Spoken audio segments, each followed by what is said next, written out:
तर आज आहे माझ्या प्रेग्नेन्सीच्या 5व्या महिन्यामधला 22वा दिवस. तर सर्वांना गुड मॉर्निंग. म्हणजेच आम्ही आहे उरुळीला आणि मस्त सकाळ सकाळी उठले. आता तुम्हाला वाटत असेल माझ्या नाकावर हे असं काळं का झालं आहे. मला माहिती नाही, प्रेग्नेन्सीच्या वेळेस प्रिशाच्या वेळेस ना, जेव्हा मी प्रेग्नेंट होते तेव्हा मला तसं झालेलं आहे. म्हणजेच त्याला वांग म्हणतात. पण त्याच्यावर काय उपाय असेल तर मला कमेंट करून नक्कीच सांगा. ओके.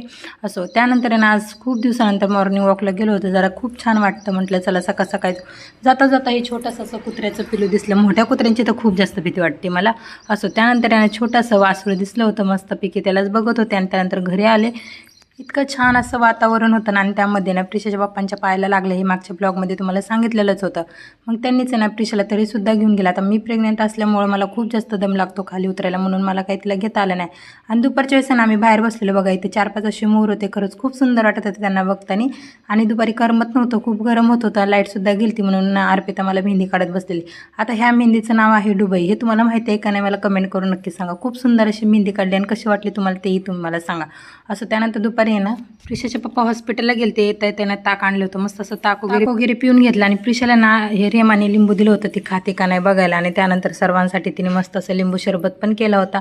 छानपैकी लिंबू सरबत वगैरे पिला. आणि ते प्रिशाचं आलं नाही तर असं काय अवतार होतं. आणि त्या आल्यावर ना किती खेळू किती नाही, आणि तिला भरपूर सारं खेळायला भेटतं, म्हणून तिला काय हातच राहिली नाही खेळायची. एवढी सारी खेळते ना ती, खूप सारं खेळते. असं त्यानंतर आहे ना सर्व लेकरांना ना माझ्या हाताचा ढोकळा खायचा होता, म्हणून म्हटलं चला त्यांच्यासाठी छान असा ढोकळा बनवू. आता खूप दिवसानंतर मी ढोकळा बनवलेला. आणि ह्याची तुम्हाला जरी रेसिपी पाहिजे असेल तर ह्याचा फुल व्हिडिओ आपल्या यूट्यूब चॅनलवर आलेलाच आहे. तर तुम्हाला पाहिजे असेल तर तुम्ही नक्की जाऊन तिथं बघा एकदा कसं झालं. आणि खायला इतका टेस्टी आणि इतका जाळीदार झालं होतं ना, खरंच खूप टेस्टी झालेलं होतं. म्हटलं चला बाहेरून आणलं तर खूप महाग पण पडतं, आणि एवढ्या लोकांना आणायचं म्हटलं तर परवडत नाही. त्यामुळे म्हटलं चला घरच्या घरी मस्त असं आपल्याला येतंय तर बनवूयात. छानपैकी मस्त असा ढोकळासुद्धा झालेला. मग काय सर्वांनी मिळून आम्ही बाहेरच बसून खाल्ला. तर इकडं आल्यावर ना बाहेर खाण्याची मज्जाच वेगळी असते. आणि खरं खूप छान वाटतं बरं का. नाही प्रेग्नेन्सीमध्ये ना एकटं पण वाटतं ना, ते अजिबात जाणवत नाही एवढे सर्वजण असलं. चला पुन्हा भेट अशाच एका व्हिडिओमध्ये. तोपर्यंत बाय.